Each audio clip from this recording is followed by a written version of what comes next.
હવે સમાચાર વિગતવાર। સુરતમાં એવરગ્રો ઇન્વેસ્ટર તથા આઈમીજ ટૂર પ્રાઇવેટ લિમિટેડ તથા એવરગ્રો આઈએમ એલએલપી નામની કંપનીઓ શરૂ કરી આ કંપનીમાં માસિક 4% વળતર આપવાની લલચામણી સ્કીમ બહાર પાડી લોકો સાથે છેતરપિંડી કરનાર નાસ્તા ફરતા આરોપીઓની ઇકોસેલે ધરપકડ કરી કાયદેસરની કાર્યવાહી હાથ ધરી હતી। પકડાયેલા આરોપી કેતન કંપનીમાં સીએમડી તરીકે કાર્યભાર સંભાળતો હતો। કંપનીમાં રોકાણકારોને લાવવાનું તેમજ ટીમ મેનેજમેન્ટનું કામ સંભાળતો હતો। સુરત શહેરમાં મલ્ટી લેવલ માર્કેટિંગના ઓઠા હેઠળ રોકાણકારોને કંપનીમાં મૂડીનું રોકાણ કરવા અને કરેલા રોકાણની સામે 4% લેખે કમિશન આપવા અંગેનું પણ તથા કંપનીઓમાં ઓછામાં ઓછું 10,500નું રોકાણકારો પાસે રોકાણ કરાવી જેમાં ₹500 સર્વિસ ચાર્જ કાપી એક યુનિટ એલોટ કરીને તેના બદલામાં એક આઈડી જનરેટ થયા બાદ પોતાની આઈડી નીચે તે રોકાણકાર જેટલા વ્યક્તિઓને રોકાણ કરાવે તે મુજબ કંપની દ્વારા કમિશન ચૂકવવામાં આવશે એવી લાલચ આપી કંપનીઓમાં કરોડોની માતબર રકમ રોકાણ કરાવી તે રોકાણ કરેલ રકમ પોતાના અંગેત ઉપયોગમાં લઈ ગુનો આચરેલ હતો। જે અંગે આરોપીઓ હિરેન રવજીભાઈ જોગાણી, કેતનભાઈ ધનજીભાઈ સોલંકી, દીપકભાઈ ચંદ્રકાંતભાઈ શાહ, મોહમ્મદ રિયાઝ ઉર્ફે રાજુ ઉર્ફે ડોક્ટર ઇબ્રાહિમ ખાન પઠાણના વિરોધમાં ડીસીબી પોલીસ સ્ટેશનમાં ગુનો નોંધાયો હતો। આ ગુનામાં ઇકોસેલની ટીમે કોસંબા ખાતે રહેતા કેતન કુમાર ધનજીભાઈ સોલંકીની ધરપકડ કરી હતી। પોલીસના જણાવ્યા મુજબ આરોપીએ શરૂમાં એવરગ્રો ઇન્વેસ્ટર તથા આઈમીજ ટૂર્સ પ્રાઇવેટ લિમિટેડ તથા એવરગ્રો આઈએમ એલએલપી નામની કંપનીઓમાં પકડાયેલ આરોપી કેતન સોલંકી સીએમડી તરીકે કાર્યભાર સંભાળતો હતો અને કેતન સોલંકીએ કંપનીમાં રોકાણકારોને લાવવાનું તેમજ ટીમ મેનેજમેન્ટનું કામ સંભાળેલ હતું। આરોપી કેતન વિરુદ્ધ અમદાવાદ ક્રાઇમ બ્રાન્ચમાં પણ ફરિયાદ નોંધાઈ છે। 4 જેટલા ગુનામાં આરોપીઓની શોધખોળ ચાલી રહી હતી। સર, એક આરોપી પકડાયો છે જેમાં કંપનીમાં કમિશન આપવાની લાલચ આપીને તેની સાથેથી છેતરપિંડી થઈ છે, શું છે આખી બાબત? કેતન સોલંકી નામના આરોપીની હાલ ધરપકડ કરવામાં આવેલ છે। આ આરોપીના વિરુદ્ધમાં 2022ની સાલમાં ઇકોસેલ ખાતે ગુનો નોંધવામાં આવેલ।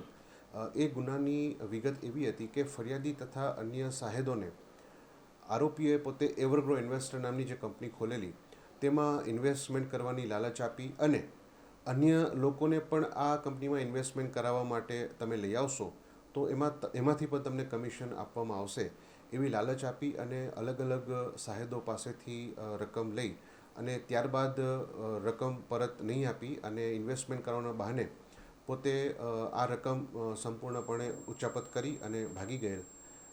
જે આરોપી કેતન સોલંકીની ધરપકડ કરાવી રિમાન્ડ માંગવામાં આવેલ છે। હાલ આરોપી રિમાન્ડ હેઠળ છે। આ ગુનામાં જે તે વખતે ફરિયાદ નોંધાઈ ત્યારે 10 સાહેદોએ 11 કરોડનું તેઓ સાથે છેતરપિંડી વિશ્વાસઘાત થયેલો છે એ રીતની ફરિયાદ આપેલી હતી।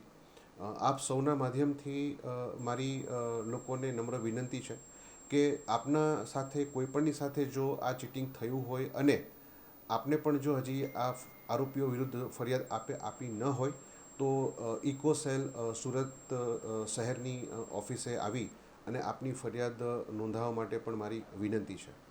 સર, જે આરોપી જે છે તે કેવી રીતે મેં લોકોને એવી લોભમણી લાલચ સ્કીમ આપી કે જેમાં આવી જતા હતા? આરોપી દ્વારા લોકોને એવી લોભામણી સ્કીમ આપવામાં આવતી કે તમે 10,500નું રોકાણ કરો, એમાંથી ₹500 એ લોકો ડિપોઝિટ તરીકે અને ખર્ચ પેટે બાદ કરી દેતા અને 10,000 રૂપિયામાંથી રોકાણ કરી અને તમને 4% 2% મિનિમમ વળતર આપવામાં આવશે અને અન્ય લોકોને પણ તમે ઇન્વેસ્ટમેન્ટ માટે લઈ આવશો તો એ લોકો જે રોકાણ કરશે એમાંથી પણ તમને કમિશન આપવામાં આવશે। આવી લાલચ આપી અને રોકાણકારો સાથે છેતરપિંડી વિશ્વાસઘાત કરવામાં આવે છે। સર, કેટલું ગંભીર કહી શકાય કારણ કે નાની એવી રકમ સાંભળીને કોઈ પણ લોકો આમાં ભૂલવાઈ જતા હોય છે, તો શું કહેવાય? અત્યંત ગંભીર બાબત છે અને એટલા માટે જ મેં આપના મીડિયાના માધ્યમથી જે લોકોને હજી ફરિયાદ કરવાની બાકી છે તેમને પણ હું વિનંતી કરું છું કે તેઓ પણ અમારી પાસે આવી અને પોતાની ફરિયાદ નોંધાવે। સર, મલ્ટી લેવલ માર્કેટિંગ એટલે કઈ રીતનું આ માર્કેટિંગની સ્કીમ બતાવવામાં આવી હતી?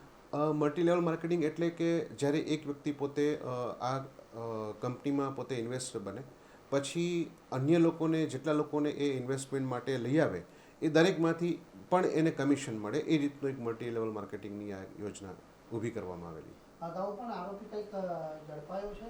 અગાઉ પણ આ ગુનામાં કુલ 4 આરોપી છે, જે પૈકી અન્ય આરોપીઓમાં એક હિરેન જોગાણી હજી સુધી ધરપકડ કરવાની બાકી છે. અન્ય આરોપીઓ પકડાઈ ગયા છે. Reporter Arvind Rathod, Janadesh news, Surat.